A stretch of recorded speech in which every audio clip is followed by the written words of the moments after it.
And we will share People screen. are coming in now.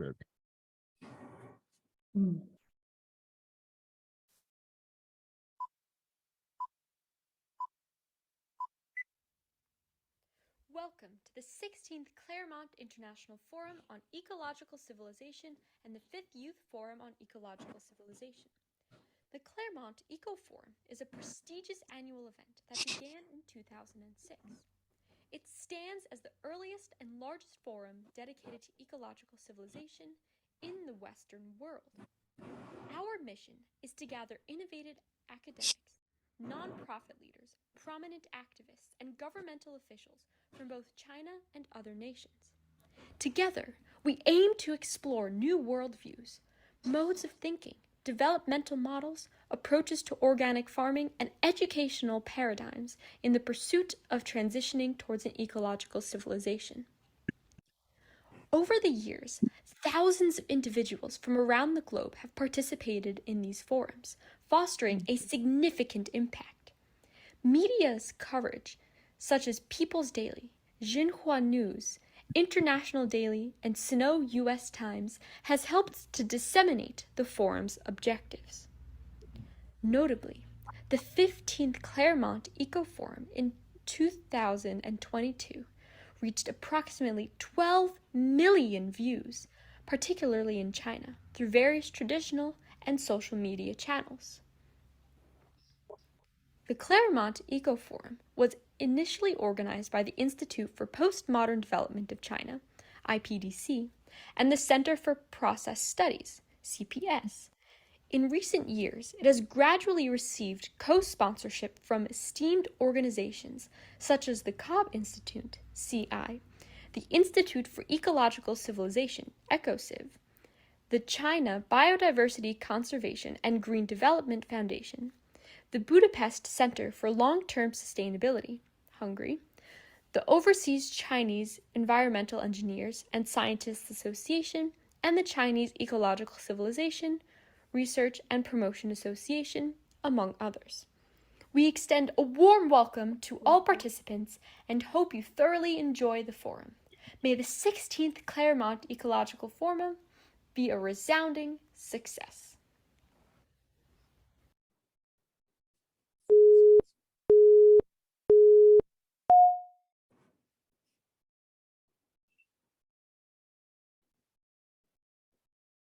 Video is over. That's what that noise was.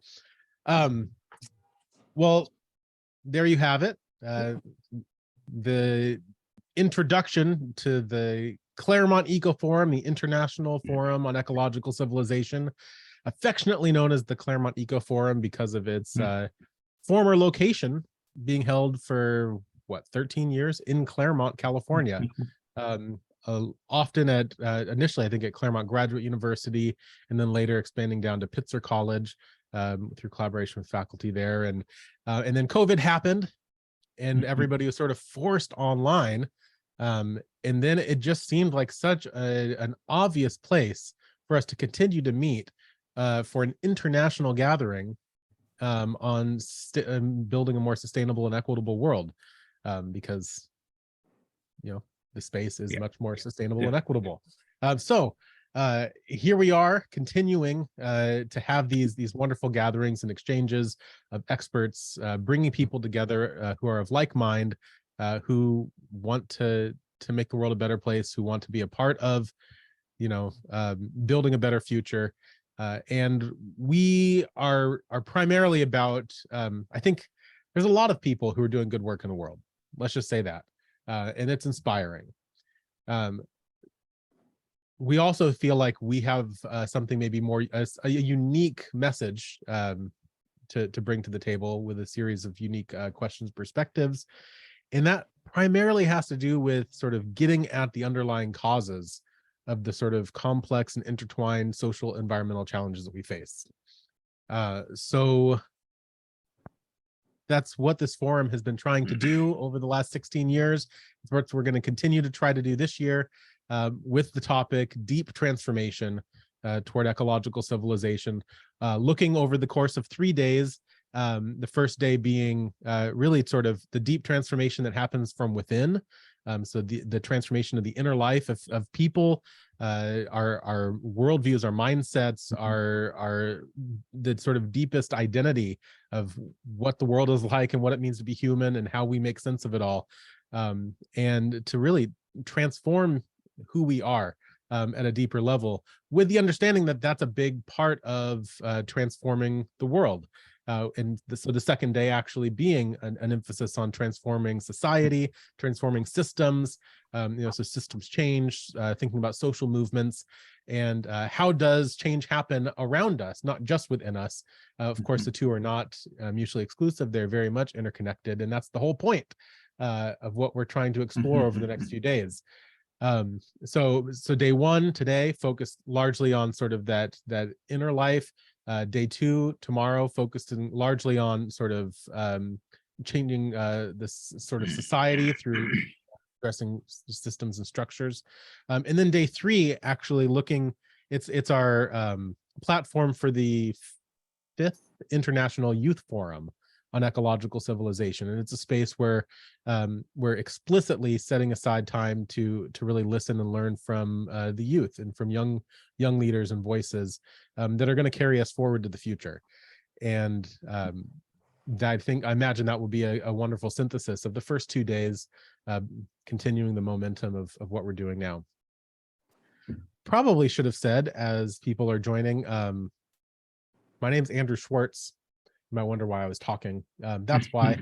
That doesn't actually help you. You're like, okay, so you have a name. That doesn't. All right. So I'm executive director of the Center for Process Studies, professor at Claremont School of Theology, and the vice president of the Institute for Ecological Civilization, and I'm one of the co-organizers of this event, along with some wonderful colleagues, Zhehe Wang and Meishun Fan from the Institute for Postmodern Development of China, Dongwoo Lee from EcoCiv Korea, and Jay McDaniel, retired professor who's now chair of the board of the Cobb Institute. So thank you to my colleagues there for helping bring us together. Great. So let's not waste any time. We've basically got the next 80 minutes, 75 minutes set aside for beautiful dialogue and panel discussion featuring actually now 5 wonderful panelists. One of the people that was previously scheduled to be on here, Thomas Brune. I'm sorry to say his father recently passed away, and he's dealing with those family arrangements and funeral stuff today. And we realized that it would take 2 people to replace him. So scheduling things happen the way they do. So I'm really excited to say that Dongwoo Lee, Dr. Lee, has agreed to join us. And actually, coming from Germany, one of Thomas Brune's colleagues, Valerie, is also here with us, representing the sustainability work that's happening with a mindset for the Anthropocene Project, all good stuff. I think I talk too much. So I'm actually not going to introduce all of our panelists, but ask them to introduce themselves, because why not? Surprise. So Father Josh, thank you for joining us from Rome. Could you say a little bit about who you are and what you're up to? Yeah, thank you, Andrew, and good morning to all of you. And it's such a great joy to be part of. I would call a family, coming together to take care of our common home, as Pope Francis would say, Laudato Si. I'm Father Josh, working at the Vatican. And I was coordinating the section on ecology and creation in the Vatican Dicastery for promoting integral human development. At the same time, I also teach at the Salesian Pontifical University in Rome. So my 2 passions are cosmology and ecology. And on Earth, both these passions come together. So that's me, Andrew. Thank you. Beautiful. Thank you so much for joining us. Next on my screen is Dr. Sheri Kling. Hi, thanks, Andrew. I'm Sheri Kling. I'm a constructive theologian, and I am director of Process and Faith, which is a program of the Center for Process Studies and the Cobb Institute. And my passions have to do with psychospiritual wholeness and transformation. And I integrate psychology and spirituality and theology and religion to say, how can we transform our relationships with ourselves and with the world and with God, or however we understand that mystery. How beautifully connected to today's topic. Thank you. Perfect. So glad to have you here. Dr. Mary Evelyn Tucker. Hi. Hi, Andrew, and hello, colleagues. Very nice to be with you, morning or evening, wherever you might be coming from. And I've been teaching at Yale University in a program with John Grimm on world religions and ecology, the Forum on Religion and Ecology. And also we've done a project of a film and book and conversations on Journey of the Universe. So we share with Father Josh this sense of cosmology and ecology as key to our future. So very nice to be with all of you. Thank you. Dr. Dongwoo Lee. Hi, my name is Dongwoo Lee. I'm a reverend and doctor. I have been working at Center for Process Studies as a director of Korea Project for who knows how many years, but many years, and then executive director of Institute for Ecological Civilization, Korea. I'm a comparative theologian and constructive theologian, and Whiteheadian process theologian as well, and philosopher. Good to be here. Awesome. Good to have you. Okay. And definitely not least, but last, Valerie. Hi, everyone. Really nice to be here. Much love from Germany. I'm a research associate and a silence activist. I am working at the Research Institute for Sustainability in Potsdam within the team Transformative Mindset and Transformative Spaces and Mindsets. And we are working on creating spaces and fostering relationships to overcome the separation between ecosystem and social system, since we think that climate change finally is a relationship issue. And I'm very thrilled to be here with all these beautiful, very inspiring people, and very curious on what we will find out together today. Awesome. It's always interesting when you have people introduce themselves, how much more humble it sounds. And if I were to introduce them and say all these like the actual things like, oh yeah, Mary Evelyn Tucker, occasionally teaches at Yale in this thing called, religion and ecology. Also basically like the founder of the entire discipline, religion and ecology, but that, we'll just wave that along. Oh, Father Jess sort of works at the Vatican and but like is sort of like the secret like ghost author of Laudato Si, which is like one of the most important documents that's ever been written. So like, it's wonderful how humble these people are, but let's be honest, these are amazing, influential figures, and we are so wonderfully lucky to have them joining us today. So thank you all for your hard work and your inspirational leadership. What should we talk about?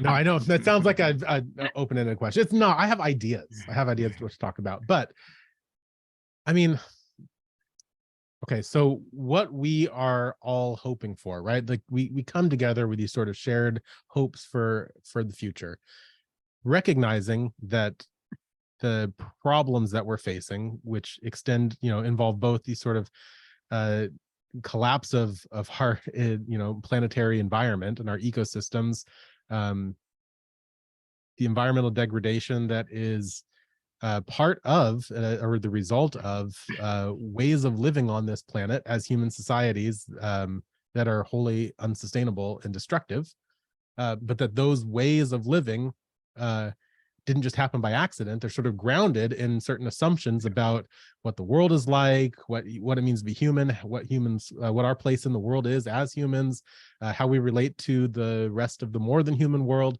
And so often when environmental activists get together, when people calling for change, particularly even if we look at wonderful things like the Sustainable Development Goals that we see with the United Nations, right? Very, very positive calls toward transformation. Yet it all so often seems to focus almost exclusively on actions. What you can do to, I don't know, in the world, recycle and reduce and reuse, and, let's draw down carbon by planting more trees, or, something, right? And these are good things, sure. But something that all of you do and have been working on for years brings a different perspective to the sort of complex web of crises that we're facing, right? The social environmental challenges. And that happens to do with changing something more than just our actions. It's changing something sort of deeper, something internal. I want to talk about that. Why, right? What's missing with those sort of activists that are only wanting to focus on actions? What is it that you're, offering and bringing to the table that you say, we also need to think about this? Something maybe more integral, more holistic. Yeah, that's not really a question, is it? I don't know. I mean, these are my thoughts, my ramblings. What do you think, Father Josh? Yeah. Thank you, Andrew, and also still feeling very humbled to be part of our family, our group. And I see also we have people like John Cobb, who is one of the pioneers in this area. And I just mentioned Mary Evelyn Tucker at the beginning. Also, Jay McDaniel, I've read his books, and so thank you for being with us. Yeah, and I think you put us on a right note to begin, Andrew. Like on the one hand, the situation is critical, and working on Laudato Si and with Pope Francis, we are seeing the poor suffering, the youth are concerned, and sometimes they're also getting very desperate, the way things are, and scientific community is worried. I remember on the 4th of October, 2 years ago, we had a meeting of faith leaders and scientists at the Vatican. And at the end, after Pope Francis, and he spoke, the Patriarch Bartholomew and many others from all religions, like also indigenous leaders. At the end, the president of the Pontifical Academy of Sciences spoke. And he said, I think of my grandchild, Emma. By the time she will have my age, that's around 60 years, I'm afraid that, so many parts of the world will be unlivable, And the latest IPCC report that says that from the 1% now, by 2060, 19% of the planet will be, so hot, like if things go on like this. So I think it's always good to keep in mind that urgency, But then the question he asked, what do we do, And I think that is so important to reflect. I think of this, they said, or they do it, but I remember reading it many years ago in the Royal Navy, when the sailors are at sea and there's an emergency, and it seems a siren goes and they're supposed to just stand still for a few seconds, for a minute, I don't know the time, and they're supposed to reflect what should be the best response, instead of jumping into action, you just stand still and reflect. And I think that's the privilege we have, and it's not just a privilege, so important. Otherwise, we might do things which might only worsen the crisis, or So that way, I think reflection is so important. So that's the first thing I would say. The second thing I would say, we are reflecting on the self. It's thinking is, as Heidegger would say, is looking into ourselves, And I think it's important because we need to get to the deepest core of our beings. That is what you very rightly entitled as the self, which is not just spiritual. I mean, it's also emotional. It's also the physical dimension. All these aspects. But there is an inner core, in the core of each one of us. And Plato already spoke of the world having a soul, and our indigenous brothers and sisters speak of nature having a soul, or and in Christianity we speak of the Holy Spirit animating everything, so I think that is what and I'm sure all our religious traditions have the level of the spirit, where we need to get to. Because if you to arrive there, then probably from there we can reach out to all the other levels, and also tomorrow, day after tomorrow, we are going to reflect on society, economy, and social action, all those things that we need to do. So that's the second thing I would stress. Let's really get to the inner core, spiritual, psychological, emotional, artistic, aesthetic, economic, but at that level. A third thing that I would say is important to, at that level, to diagnose, what is the problem? It's like, when someone has cancer and he or she runs high fever and it's not enough to take paracetamol, we are still treating the symptoms. So at that level, can we diagnose the real causes or the root causes? Spiritual, philosophical, theological, and and that's where we need again a real exploration. So yeah, I would stop at these three reflections, the importance of reflection and getting to the deepest possible inner selves of ourselves, the self in relationship, with the world, among ourselves, as humans, with other species. And I think that the point you are trying to make, it's again how we understand the world, but also how we understand ourselves.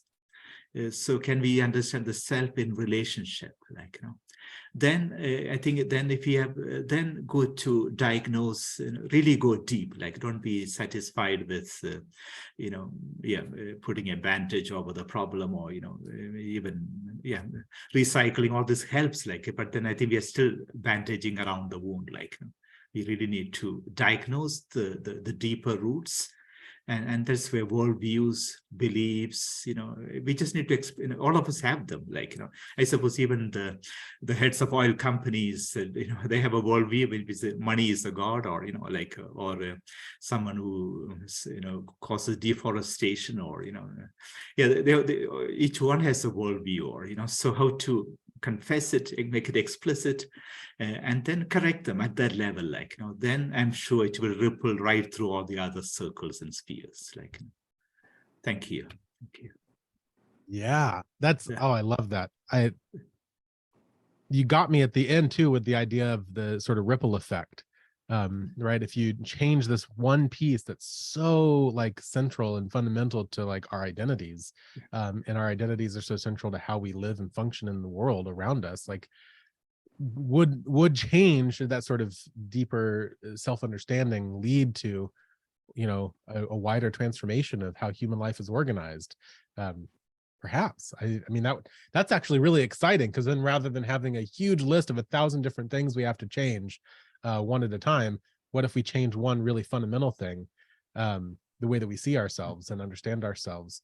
I mean that's beautiful. It's actually inspiring that the kind of transformation needed is possible. I saw a lot of nodding from our other panelists. Would anybody like to jump in on this?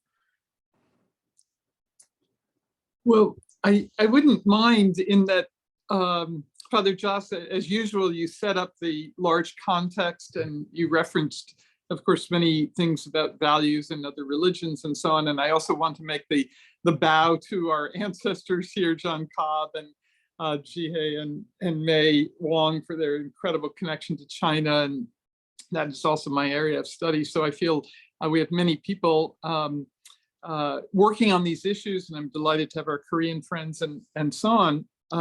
So I would like to respond to this, picking up Andrew's last point. A change of consciousness may sound abstract somehow, but Gus Speth, one of the leading environmentalists of our time, founded World Resources Institute, Natural Resources Defense Council, was head of UN Development Program, and our dean for 10 years at the Yale School of the Environment.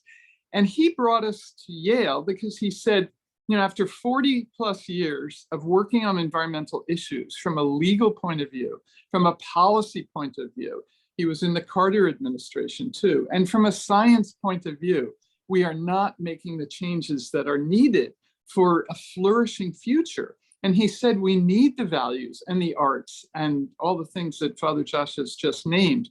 And that was quite something. And so he brought us to Yale to try and plant the seeds of this program that we all care about, namely world religions and ecology. But it's because, again, as Father Josh has said, the values, the worldviews, the ethics, the spirituality, the arts, this is where humans take their joy, their energy, their beauty and their delight.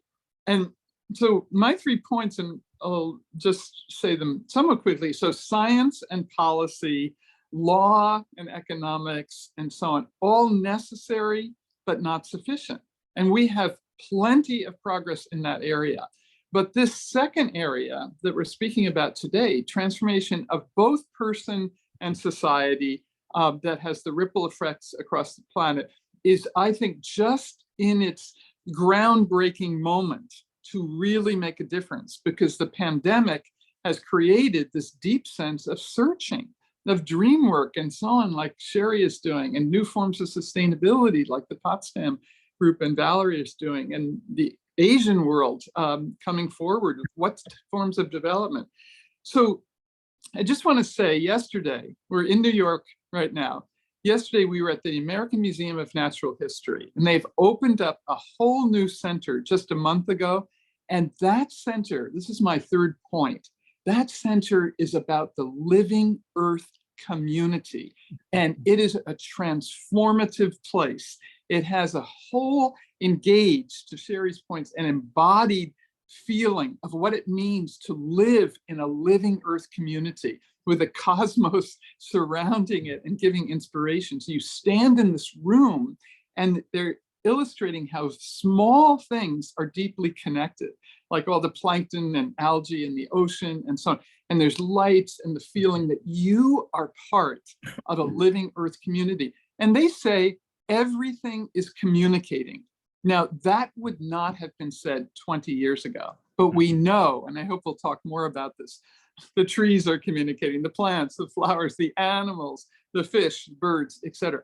So this third point, that we are at this moment of being embodied in and feeling the energy of a living earth community, the spirit, the chi from the East Asian world. So, you know, this is so exciting because it's restorative to the spiritual energies that we need to make the transformations. So, you know, thank you, Father Josh, for I'm just elaborating some of your points, and Andrew, the ripple effect. And I look forward to hearing my other colleagues on this panel.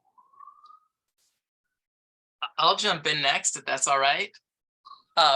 Yeah, I mean, what's been said so far just is so resonant with my own heart and where we are. You know, I think this idea that nothing that we've done to this point has really made the changes. And, you know, Michael Zimmerman, who's a philosopher, talks about how we've had like quantum mechanics, which shows a non-dual world.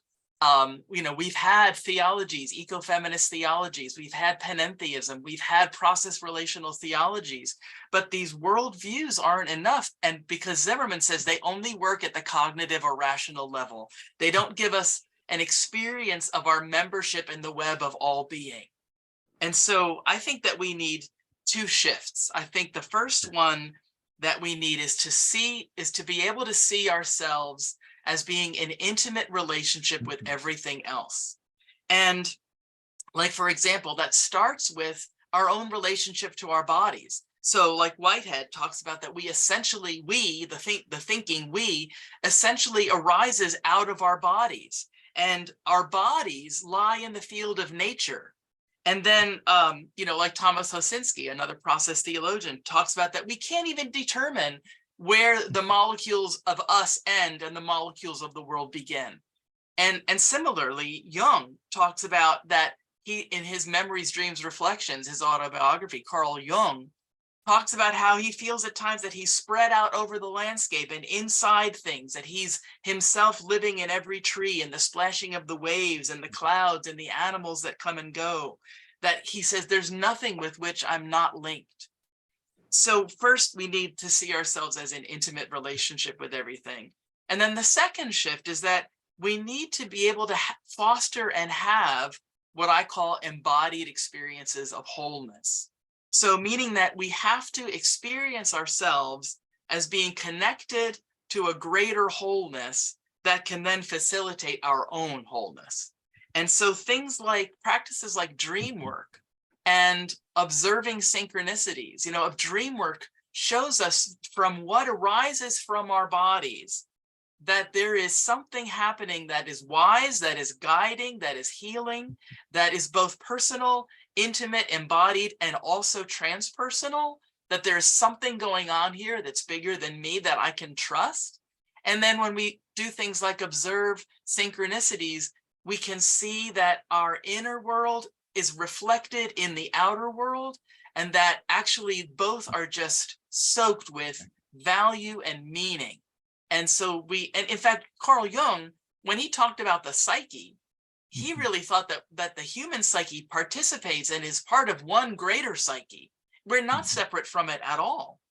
But even small practices like walking around your neighborhood and greeting everything you see like it's a member of your family, greeting the birds, greeting the squirrels. You know, there's ducks and things where I walk around with my dog. And if we say hello to those beings as if they're part of our family, that's just one small practice that we can do. So, you know, that's what I think, that if we can foster that kind of, those two shifts, that then people will open, their eyes will be open to the sacredness of the world and of themselves, and that we are in intimate relationship. Yeah, thank you, Sheri. That's very beautiful. And I'd like to, I got triggered by practices, and I'm wondering where we can practice this. So how can we create spaces and where we can meet authentically like this? Although it is online, I feel very much me. I can talk with you like I don't have to pretend to be anyone, but just come into connection with you. And as I mentioned at the beginning, that I call myself a silence activist. It is that at the university where I studied and as well then teach, and where I'm teaching today as well, is at the University for Sustainable Development in Eberswalde, Germany, close by Berlin as well. And we created a so-called silence space. So it is all about education on climate change facts that can be very, very that can take out the wind out of your sails, we say in German. It's actually making you very low energy and almost like you can't do anything about it. And when we create spaces where we can actually get into our touch, get in touch with ourselves, like Father Josh as well mentioned, that the relationship to ourselves is so important, first of all, to then come into connection with one another, and finally to the greater whole and to the ecosystem itself. I really invite us to be courageous, to create spaces like this where we don't have to be anyone, where we don't have to do anything, where we can just sense and feel and be, especially in spaces that like universities that demand so much of us, like good grades, and you have to become someone, and to just finally feel. And it sounds so simple. And I'm happy that there's a prototype, and as well the RIFS Institute where I'm working now, the Research Institute for Sustainable Development, is very keen on fostering this these spaces in between, and that we are courageous, and as well I see a lot of hope in community, and as well what Andrew is fostering. So thank you for connecting and for speaking up. And yeah, silence is a beautiful practice as well. Yeah. So I can start to resonate all the great, insight talk that before us. So as Andrew mentioned that, what is missing from all the, activist work and also the government policies, what is missing that we have right now? So I think the action-oriented plans and works are extremely important to make great transformation. However, we cannot build a bridge just one day. So small steps are very important, and to make small changes happen. And that is our point. And we need to deepen our understanding of the not as a whole society, but at the same time, the societal entities, the person of a community. So we need to focus on the self-transformation in spiritual, psychological, and philosophical inner conviction level. So my experience in transformation has been an ongoing journey of learning and growth. And I have spent many years focused on ecological civilization, working to deepen my understanding of the global ecological and climate crisis. And my effort to transform myself include increased awareness around diverse cultural perspective and examining our interconnectedness with nature and one another, and even the level of miracles, as Sheri just said.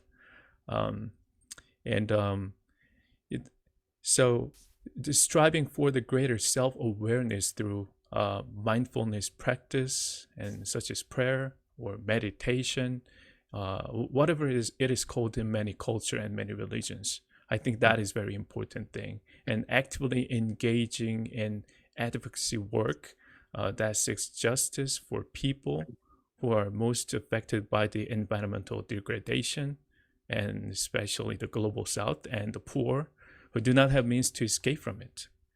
And I think that is the main point, to think in the connection with others and recognizing how privilege plays out within societal structures related to race and class and gender dynamics as well.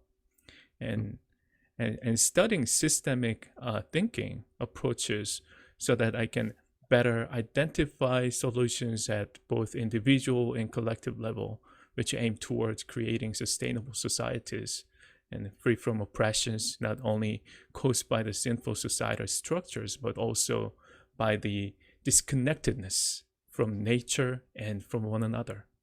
I believe the transformation in a level of self-awareness is a matter of accepting challenges and changing one's lifestyle. What I mean by accepting is a courage to embrace vulnerability and to be challenged by discomfort and inconvenience, and sometimes it's more expensive choices. And as I said, I'm ongoing process of learning and growth, and my personal experience of transformation towards ecological civilization, it changed me to be more mindful and aware of how my choices affect the environment around me, and not only environment but also others as well.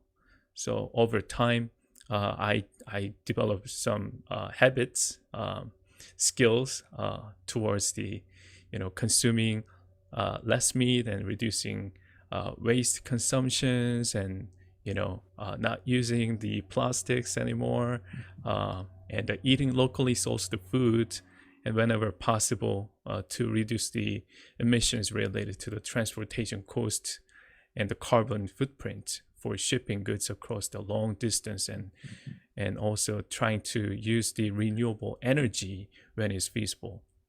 So that is my conviction, and that is my way of practicing the self-awareness towards a ecological civilization. So we need to focus on the individual level and towards the societal change and the transformation.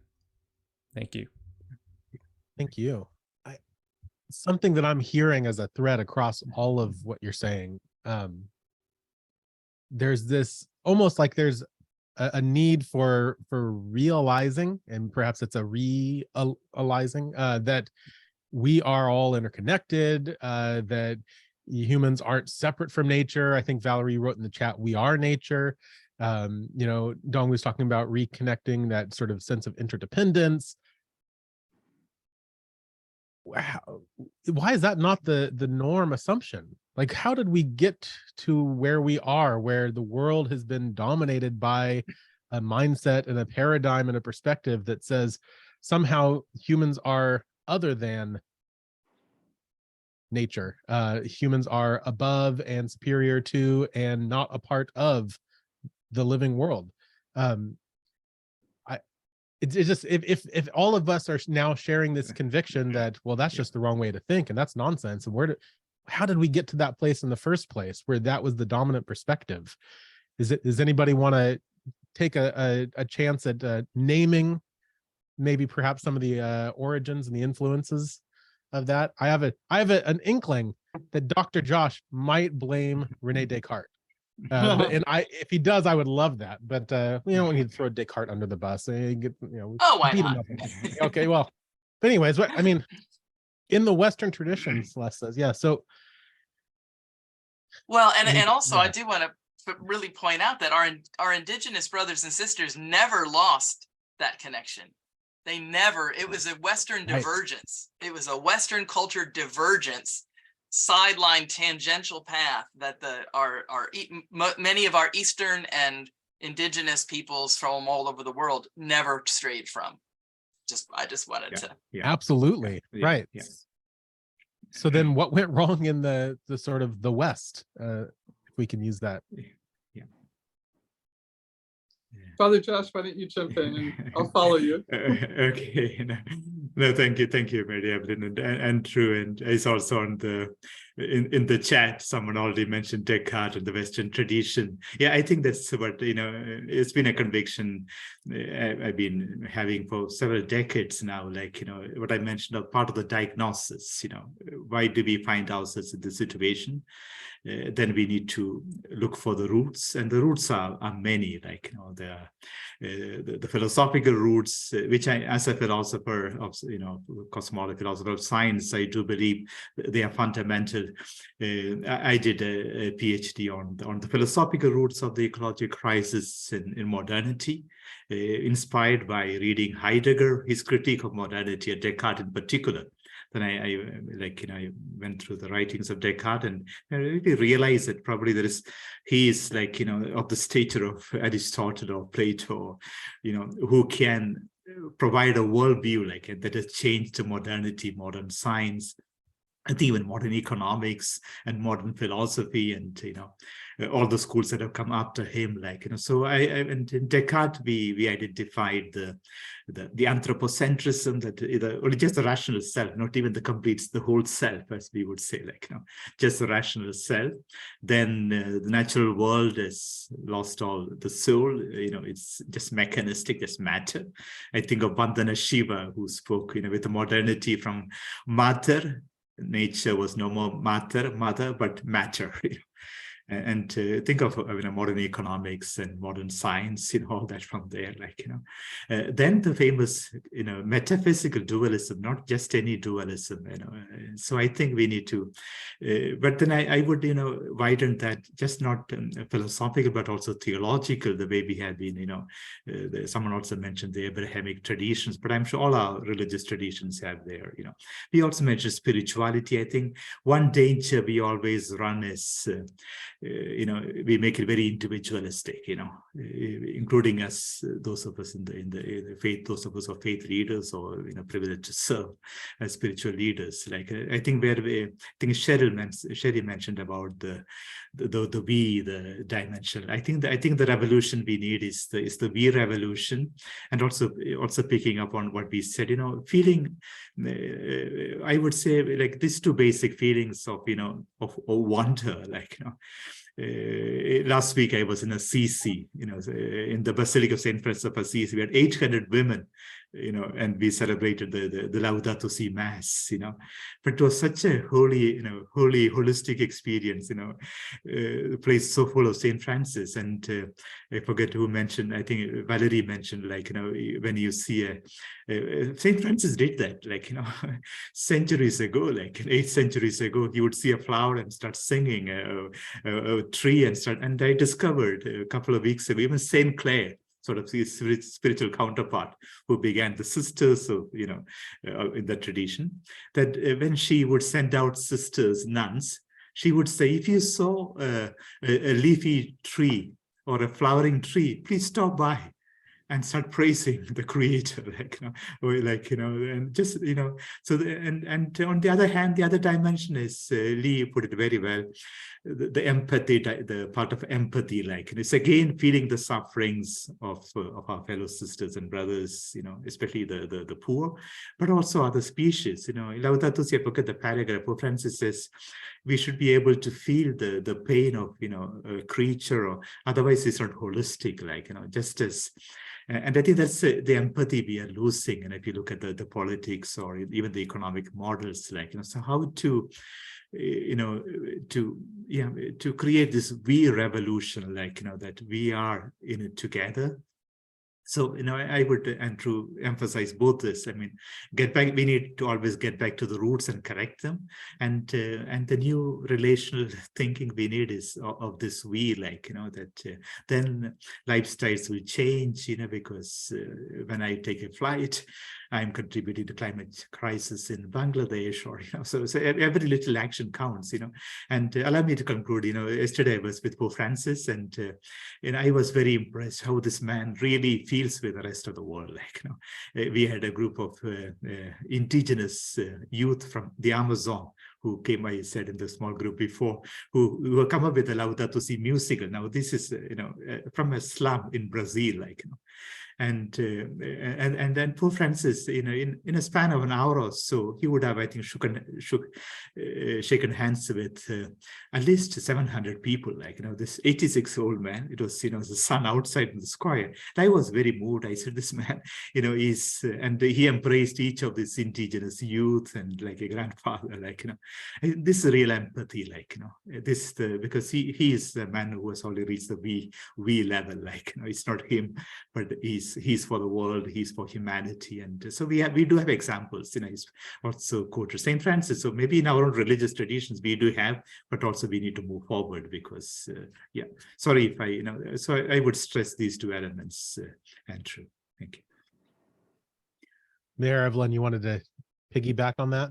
Well, I always like to piggyback on these wonderful points of Father Josh, and Sheri's made some excellent points too. Just to say, this analysis, as Father Josh, has been going on a long time. And John Cobb and the whole Process Center and David Ray Griffin and so on were a postmodern future. So, this has been decades in the making.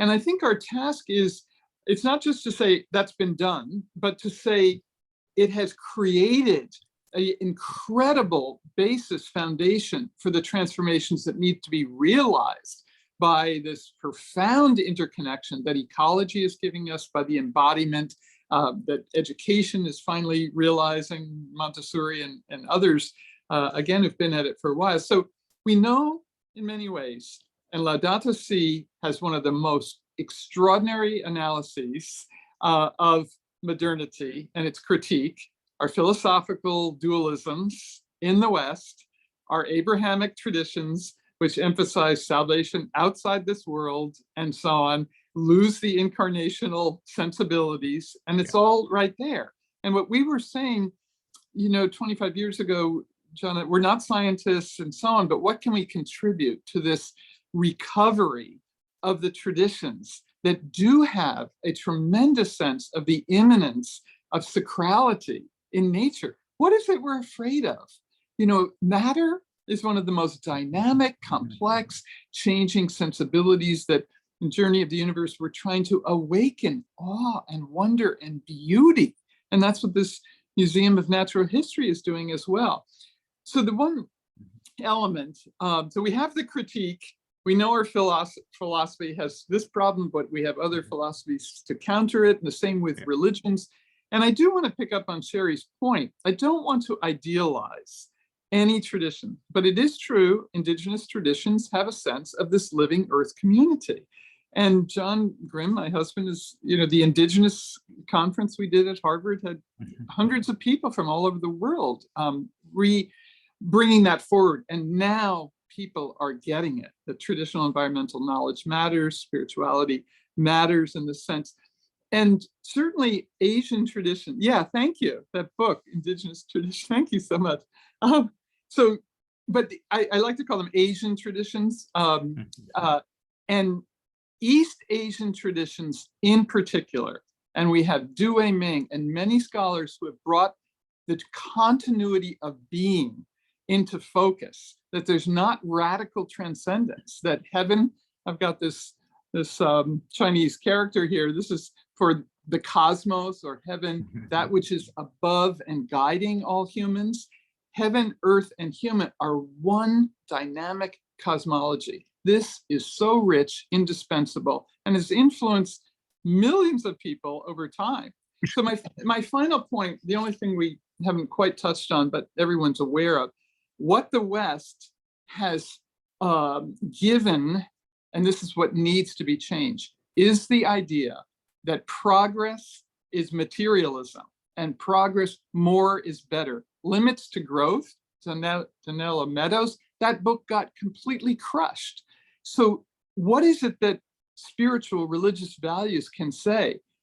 Progress is pushing us over the brink of profound destruction, the ecosystems that we live on. My sense is food, health, and children can be a counterpoint to this massive destructive notion, the American dream gone mad and projected around the world. So even though the East Asian traditions have beautiful notions of the environment and nature, it has been overridden by the materialism and progress that has come out of a Western mindset that is deeply sick and deeply distorted.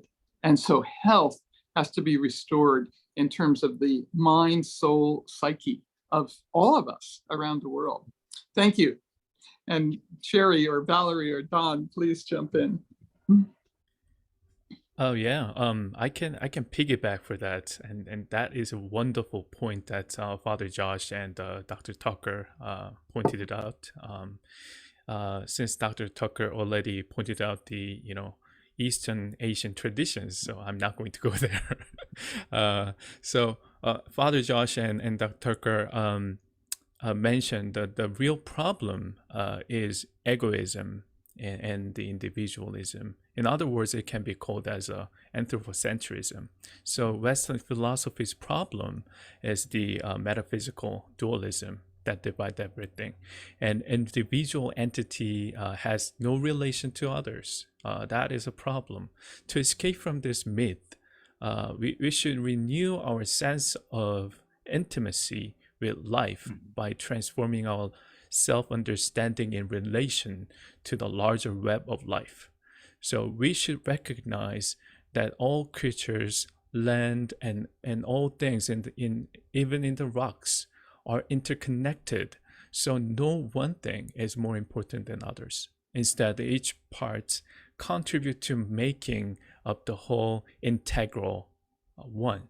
So by recognizing this interconnection, we can move away from the anthropocentric thinking toward the understanding that ourselves as a participant in a communal fabric of existence, which includes everything around us: humans, plants, animals, insects, and microorganisms, mountains, oceans, and rocks, and air, and molecules, and neutron, and electron, etc., etc. So this will help foster respect for nature, rather than seeing it solely as something to be used or exploited for human good and human benefit.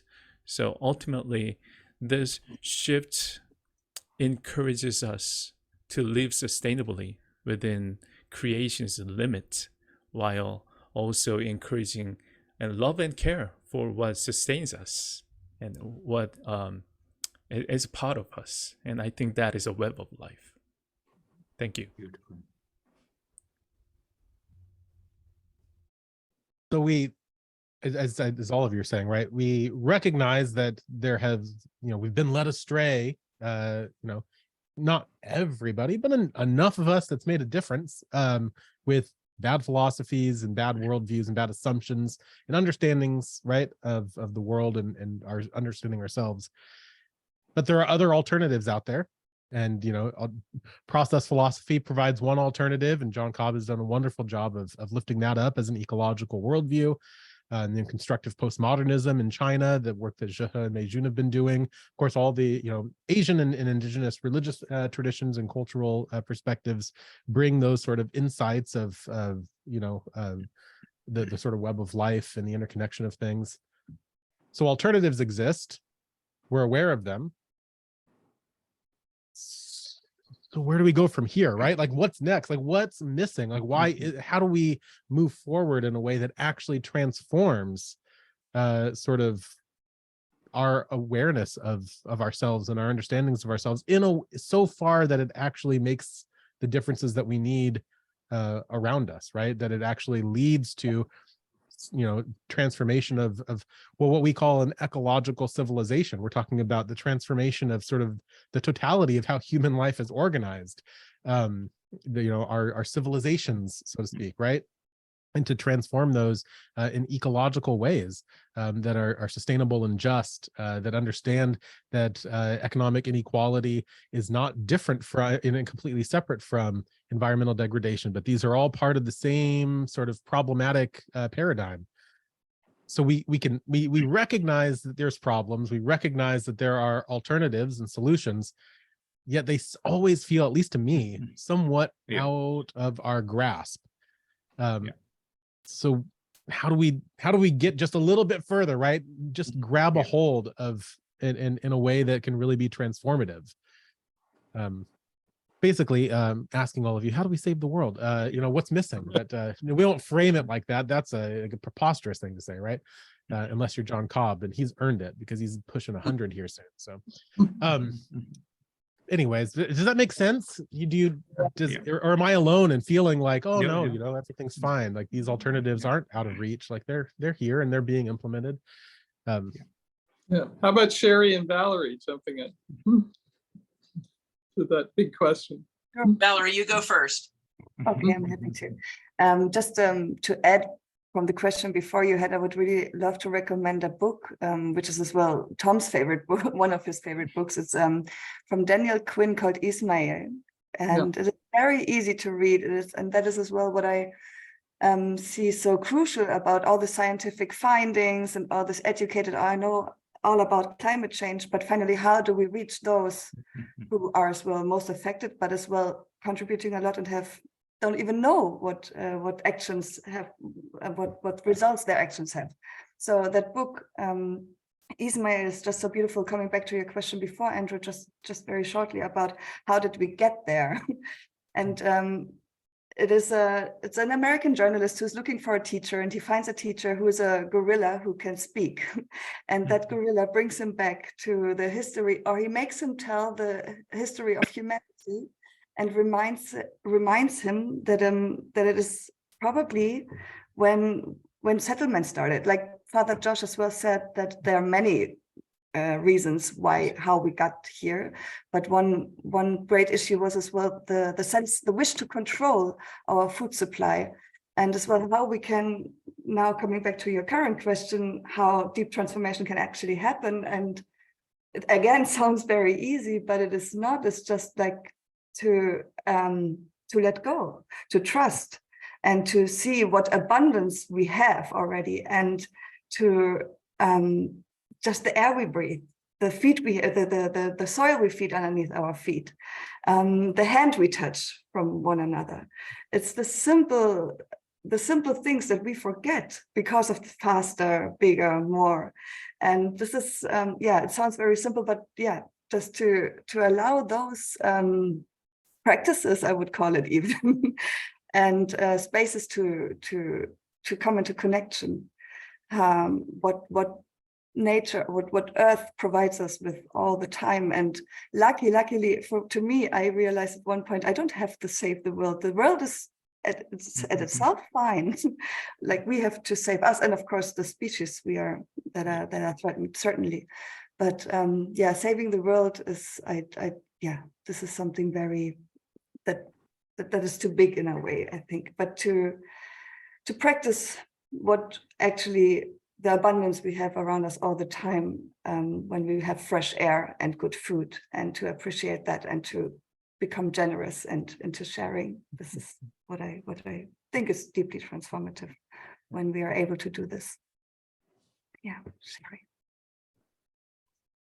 I think, in terms of what can we do, I think one of the big problems that happened in the religious traditions, and I'll speak mainly of the Abrahamic traditions, is that, all three of those traditions rest on a personal experience of God, of the holy, of the mystery. They rest on ecstatic and mystical experience of their founders. And churches, at least in the Christian tradition, have completely gotten away from fostering sacred encounter, from fostering real encounter with the living mystery that is God, that we call God. And I think that has been probably one of the key downfalls of the church well, not in these times, for hundreds of years, that they've stressed an afterlife that is disembodied and not of this world. Whereas, the early churches were focused on that Christ's resurrection was a symbol of that God's spirit being infused in all of creation and lifting up the creation as paradise in this world. And we've gotten away from that completely. And so, and also it's like, I think that we have to get to where we can let the flow of life balance us again. Carl Jung talks about that the role of the psyche is it has a compensatory relationship between conscious and unconscious. And that when our ego attitudes get out of whack, the unconscious brings us material that will balance us out if we let it, that will get us back to a state of homeostasis. And so I think we're always out of balance, and we're not willing to let ourselves be balanced again. And that's the difference between what Jung called individuation versus individualism. Because in individuation, what happens to the ego is the ego then becomes willing to surrender to the greater self, to allow the greater self to guide it. And the ego has a role and a function. And that's what I think we also have to be very careful of, because I think when we talk about, and I love, I love process relational thought, and I love focusing on the connection and the we, but we can't lose sight of the importance of the individual, because it's the individual that achieves value. The we doesn't achieve value. The value is achieved through the individual. So we have to be in balance. And like Jung says, he says something like, as far as we can discern, the sole purpose of human existence is to kindle a light in the darkness of mere being. So that there's a role that human consciousness can play. And Teilhard talks about this too. There's a role for humans and if we can allow ourselves to be in balance with the flow of life, and in moment to moment, be in a relationship with where we are being guided to unfold something beautiful. And I think that happens through fostering mystical and ecstatic experience.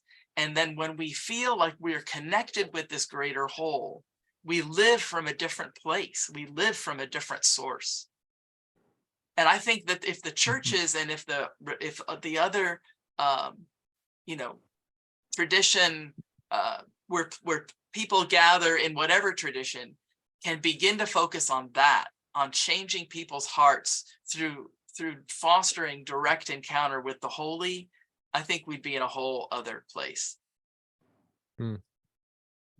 I definitely seems like experience is central to transformation. And you might even say that, from an ontological, metaphysical standpoint, like experience sort of everything, right? It's experience all the way down and all the way up, and it's experience is what is most fundamental.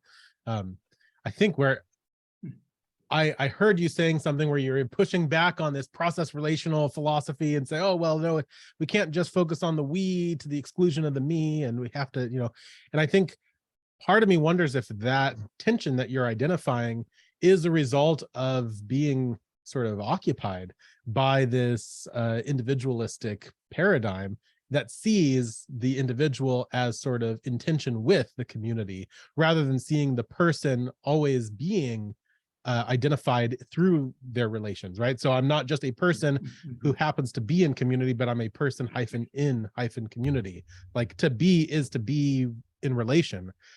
So in that sense, like the individual wouldn't be at odds with understanding ourselves collectively, but would actually be sort of really realized through our identity as a collective. Is that in tension with where you're coming from your sort of Jungian perspective, or is that compatible? No, I think it's very compatible. I think even Jung says we become ourselves through our relationships with others. That's not ever done in isolation. Nothing exists in isolation. But I also just, as much as in like Whitehead and other process thinkers, we point to the interconnection in the we, even Whitehead talks about the solitariness. And that at the end of the day, the decision is made in the solitariness. So, those just have to be in balance. We can't. But that solitariness is a solitariness of a society, in community, right? So it's not. It's not isolation solitary, right? It's right, which is just so tricky, and I find myself at least always like pushing up against the boundaries of our language, which is inherently is sort of, at least in English, like very individualistic thing-based language. You can't say anything about, can't say something about anything without talking about things, which now already sounds like some sort of static object that's out there. And it's, anyways, we can go down that rabbit trail some other time, but so what do we do about this, right? Father Josh, go ahead. Yeah, I would say two things also, picking up on what was shared. No? It struck me the idea of being led by by the Spirit, and because we speak so much about action, but I think also we need inaction. Like we are acting too much. So can we just step back and also that would then touch on our lifestyles and the way how much we consume. And I think the bigger question is the priority of being over doing. So can we be and be and be ourselves in relationship, and the second point I would like to make, Andrew, responding to your question, a very personal conviction it comes from my background in cosmology, and I'm thinking we need a change. And I always think of someone also wrote in the chat, the Copernicus revolution, from geocentrism we went to heliocentrism, with the Galileo and Copernicus. Now that took a very long time, and one of my favorite philosophers of science is Thomas Kuhn, the famous paradigm concept. And I think it's very true, because we know after Copernicus proposed the helios, it took more than a century for things to change, because it was just not the astronomical aspect of it. There was the cultural, intellectual, scriptural, all those dimensions. And I think our biggest challenge is the present paradigm is killing the planet, killing the poor, the other species, and where it's causing this mess. And we need a different paradigm. Now, this paradigm has different components. There is the rational component, the metaphysical component, the theological component, the psychological component, economic, political, all these lifestyles, activism. So we need to put all these components together. And however we might criticize the old paradigm, it will just keep on. Unless, Thomas Kuhn says, we have a new paradigm, which is strong enough, and by the time it's solid, it will automatically push out the old paradigm. So, we can criticize, we can, feel very bad about, but then unless we, solidly and, enthusiastically work on a new paradigm, with all these components, I think it'd be too simplistic to say so just philosophical or theological, or, it has got all these, and I'm so happy that Sheri brought in Jung and the psychological dimension. Now, and we need to, the only thing I want to close on that, we don't have time. Astronomy could wait a century. Scientists are saying we hardly have a decade. So how within these few years we can create this alliance of ecological civilization? But we need to really put in place a very, very good paradigm. Otherwise, things will go on. Yeah. Thank you. Well, I can't help but again piggybacking here, and I know Celeste put in the chat the new story, and of course Thomas Berry, to take up another Thomas, was calling for this in 1978, and it was published in his book Dream of the Earth in 88, 10 years later. But that call, which has been consistent and growing, and I think everybody on this webinar understands just exactly how important it is that we have a new story that brings us into a sense of community of communities. This again is in the chat and so on. And why Barry said we're part of a communion of subjects, not a collection of objects. And his 3 principles for New Story is differentiation. Everything's different and distinctive. Differentiation, subjectivity. This is what we've really lost, that the Earth community has subjectivity and selfhood, and it's animistic and it's alive. And of course, communion. And you can't have communion and relationality and even communication without interiority, without subjectivity, which is, again, I think what many of us are calling for in this webinar. But I do think, again, many people are saying we need a new story and certainly a new paradigm. And I think the differentiated stories have been emerging for some time. The Great Transition, Paul Raskin, and we can name a whole range of others. And, I think and why, again, Father Josh is calling for cosmology. This isn't something of science and religion and its dialectical academic discussion and so on, but cosmology means we have been born out of a 13.8 billion year universe. That is at the Museum of Natural History. You walk down a staircase and each step is 100 million years. You can feel it, it's embodied, and the same with the Hall of Biodiversity. You see what's being lost, what's being gained, and you see now this sense of the invisible worlds, the interconnection. So I take a lot of hope that thousands and thousands of people are being educated in this perspective. And even when we last showed Journey of the Universe in China, 77,000 people watched it. It's in Chinese, and they watched it across the country. And then we had Confucian scholars responding to how are our traditions and our worldviews, cultural, religious worldviews, in harmony with a larger cosmological story. So even though these are difficult, and Andrew's question is terrific, how do we make these real? It is happening. The museums in Paris, similarly. So we can say the educational system is breaking out of its silos to be inclusive, to be interdisciplinary, to speak about environmental justice. And this next generation is not going to go backwards. So I take a great deal of hope on this sensibility that's breaking down these dualistic paradigms and so on. That is a fantastic saying, that Dr. Tucker. Andrew's question is very difficult to answer. So what are we missing, and how we're going to make changes for a better and sustainable future for the ecological civilization? And I'd like to talk about the importance of spirituality, which has been enormously ignored specifically in Abrahamic traditions.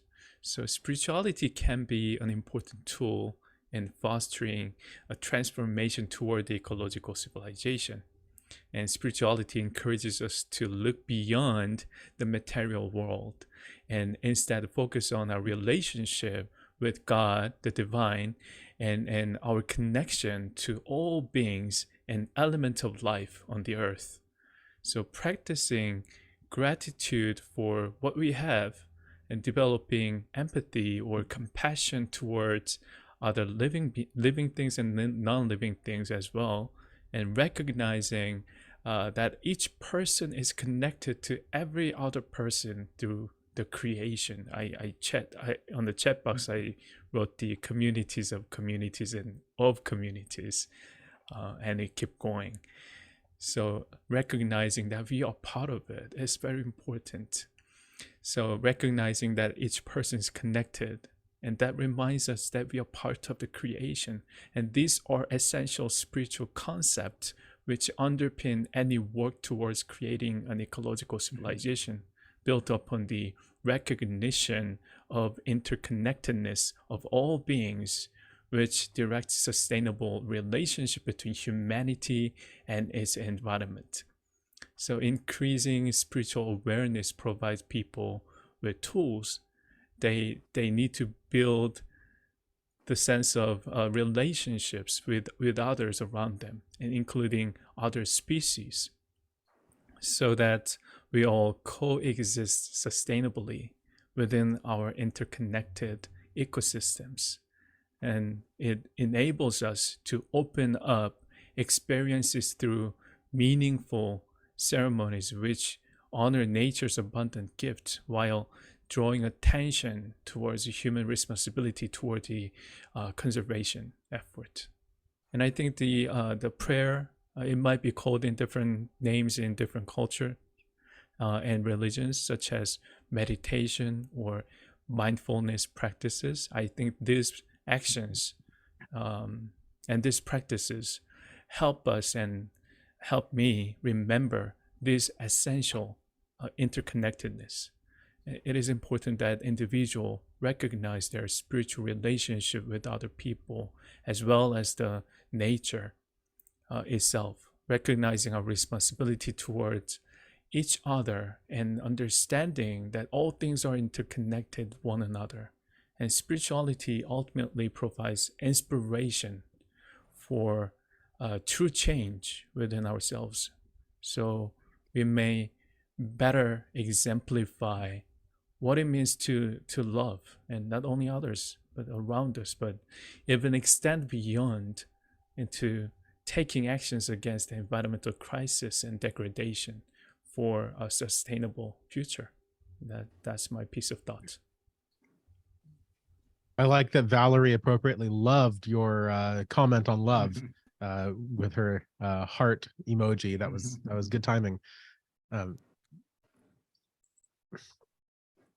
So I'm actually hearing a couple different things, and I think what I thought was interesting, what Mary Evelyn said was, at least what I heard what you were saying, was that the kinds of transformation that we're talking about and is actually transformation that's already naturally happening and being pushed forward and called for by sort of a younger generation of people who are going to refuse to go backward and only will go forward.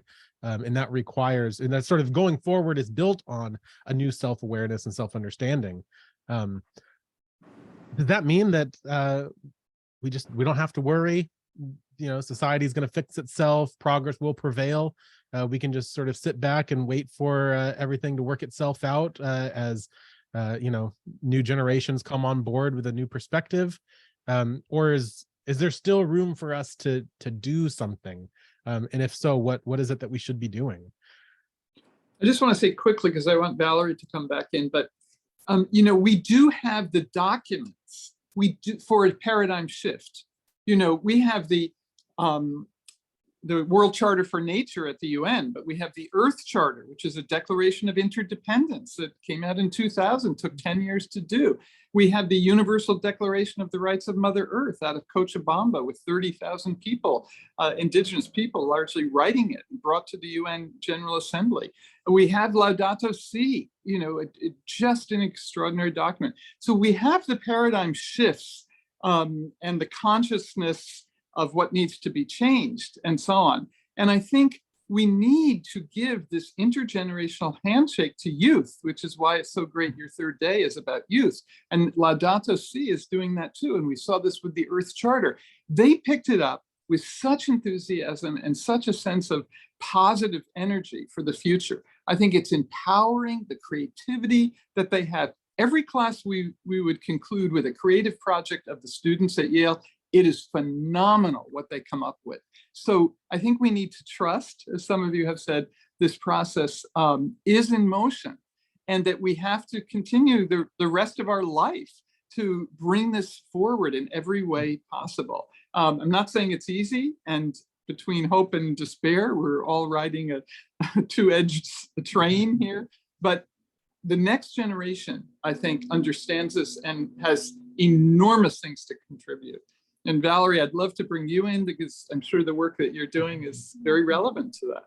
No, thank you. No, I'm totally with you as well, Mary Evelyn, regarding the empowerment of the youth, and realizing that as humans we are a part of the anthropogenic climate change, that we are driver, and seeing ourselves as the problem is not really encouraging. But it's important to know that there are certain actions that are totally the cause of why we are where we are. But how can we become a part of the solution? So this question we need to ask ourselves, and to find out the answers together, and to get into the sensing as well. Like Dongwoo Lee said, it's like love is the way, and to be compassionate, to be empathic. And how can we actually come to an intrinsic motivation of being in a sustainable behavior, not out of fear, not out of guilt, and all those energies, that frequencies, they are a negative feedback loop. Or is it a positive then? Like they are pushing it to the direction where we don't want to go. So how can we become in this community space and ask ourselves how we can become a part of the solution? And I'm really curious on Sheri's point on that, and as well maybe at one day we can talk about this, what you said before about the individual and the community agency, about how we can come into agency. Because finally I think one solution is community. And a friend of mine said in India, coming back as well to the spiritual dimension, he said he thinks that the next Buddha will take the shape of a community when he will come. And I'm just very, very hopeful of this conversation, by all this empowering sharing, and to in this circle to talk about love. And this wasn't probably possible a few years ago to have that. And this is as well a transformation we shouldn't neglect. And this is what I'm sharing. Thank you.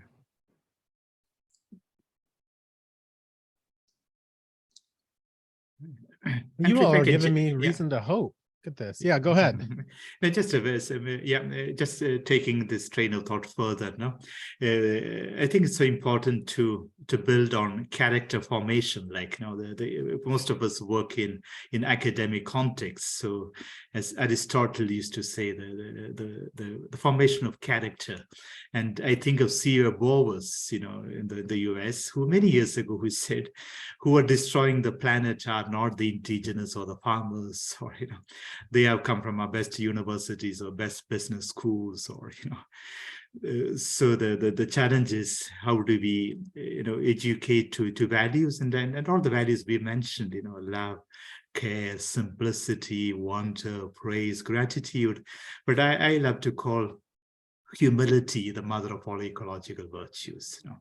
It's humus, humilitatis, and humus is adama, getting back to the ground from where we came.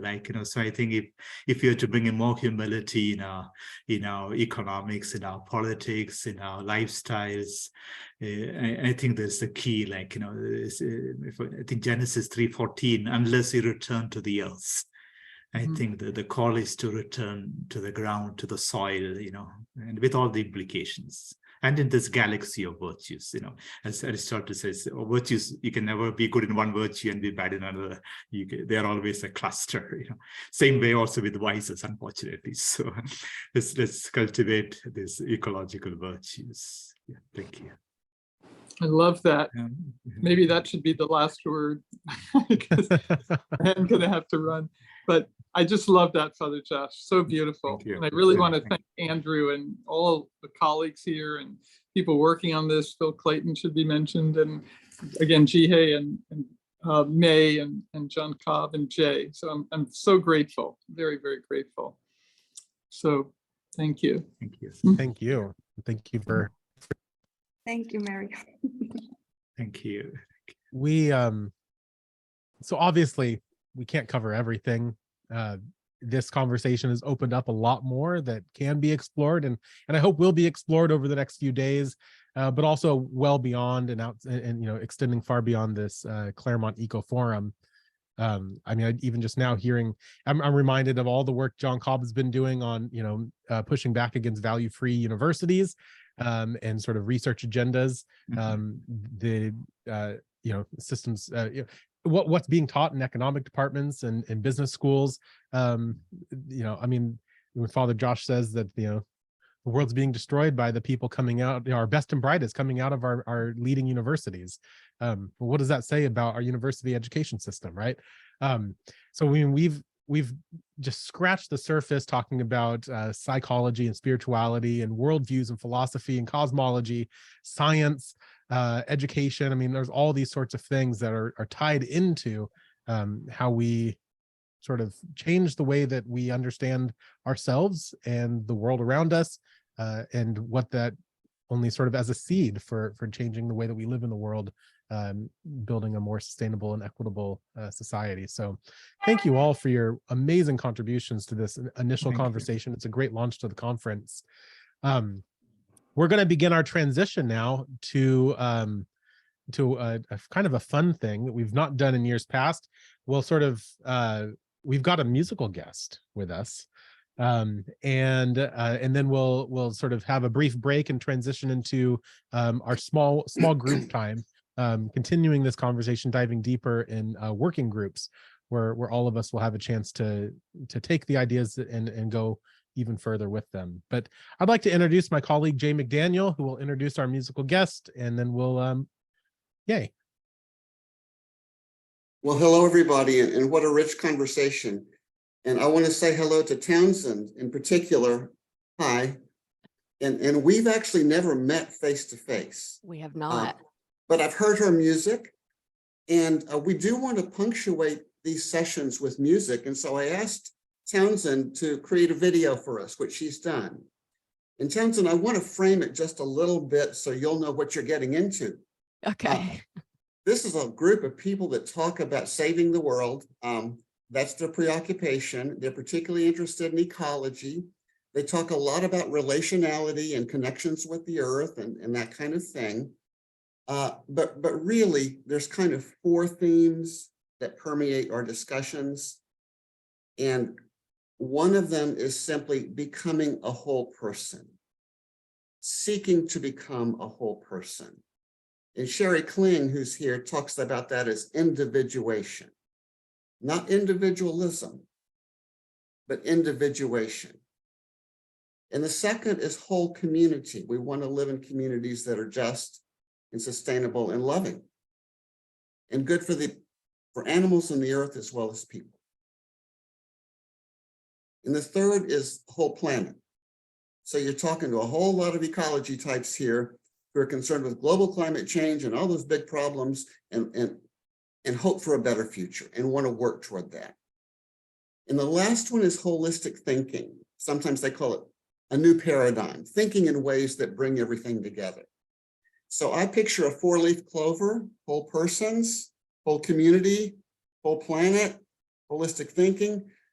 When I look at your video, I think of the quest to become a whole person. That, and you know, I may miss it, but that's how I hear it and read it. And what strikes me so much is the scenes from nature and how the quest to deal with personal suffering. We find a kind of solace, a kind of companion in the more than human world. So if I can kind of frame it that way, if that's okay with you, I think that was perfect. The video, and then let's talk about it. Sounds perfect. Thank you.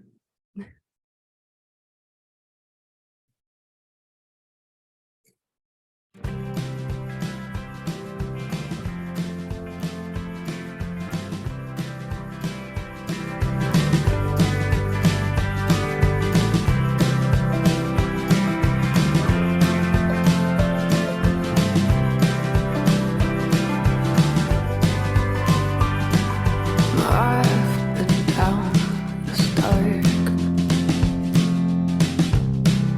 and on you before, but most I travel alone,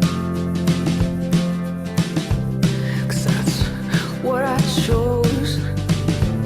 My feet are tired, and my hands are weak, and my mind, let's just say it's cold. My heart is bleeding, and my eyes ain't been dry in way too long.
All right, Townsend.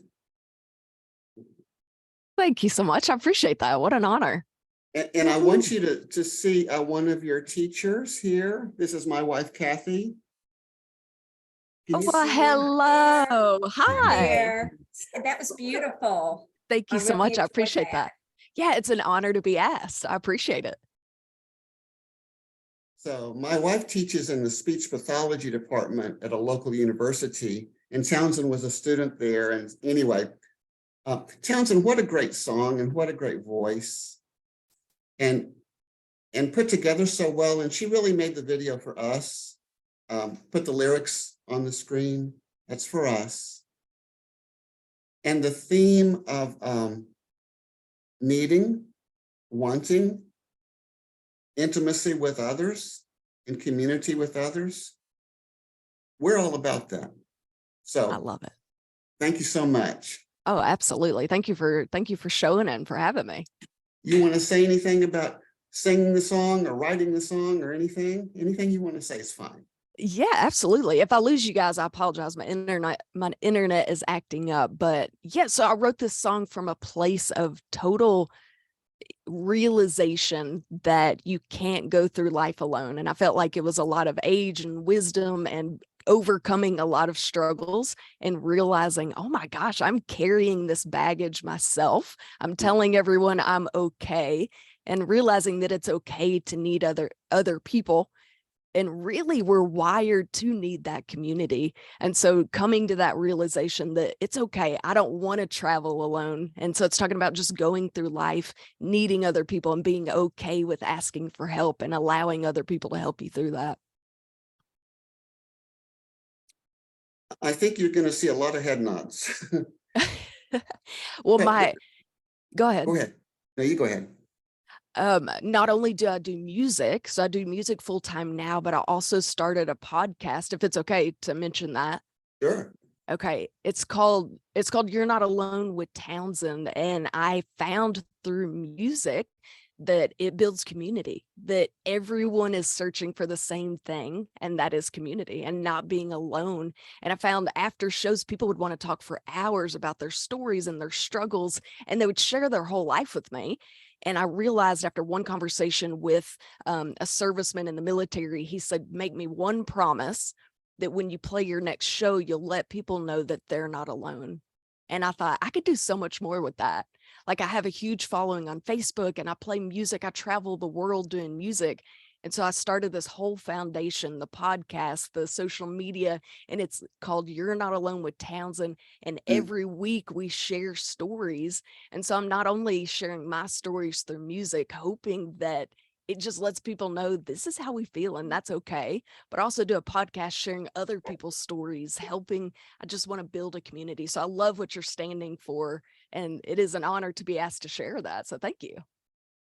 And Townsend, the theme of stories, some of us are philosophers and we think in terms of concepts, but here's the big but we know that the whole universe is made of stories. Absolutely. Everything's made of stories. Molecules are stories, living cells are stories, and we're stories. So you're practicing what we call a process perspective. You don't have to call it that. You call it anything you want. But that's what, so we believe in a universe of stories. I love it. All connected to one another. Anybody want to ask Townsend a question or just a thought that you want to share before she leaves? I just want to say, Townsend, I really loved your music as a fellow singer and songwriter. I really, really enjoyed it. I thought that was a beautiful video, and I'm just so grateful that you shared it. And I already followed your podcast on Spotify, and maybe I can even be on it sometime, because I think we'd have a lot of good stuff to talk about. Absolutely. I love that so much. Somebody messaged on here.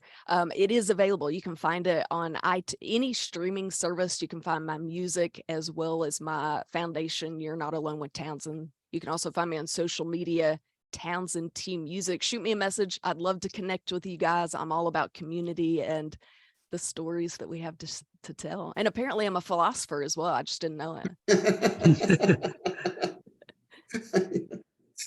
In Townsend, I think I told you that you were going to be seen by a whole lot of people in mainland China and in Korea They're not on right now with a few exceptions, but this is being recorded and it will be shown all over China. So get ready. I love it. I actually Get had an ready. interaction with a brand from China, and he said the same thing. So I love it. It is such an honor. Good. Well, thank you so much, and peace to you, and have a good rest of the day. Absolutely. We love you. Yeah, Love the y'all song. too. Thank you so much for having me. It's such an honor.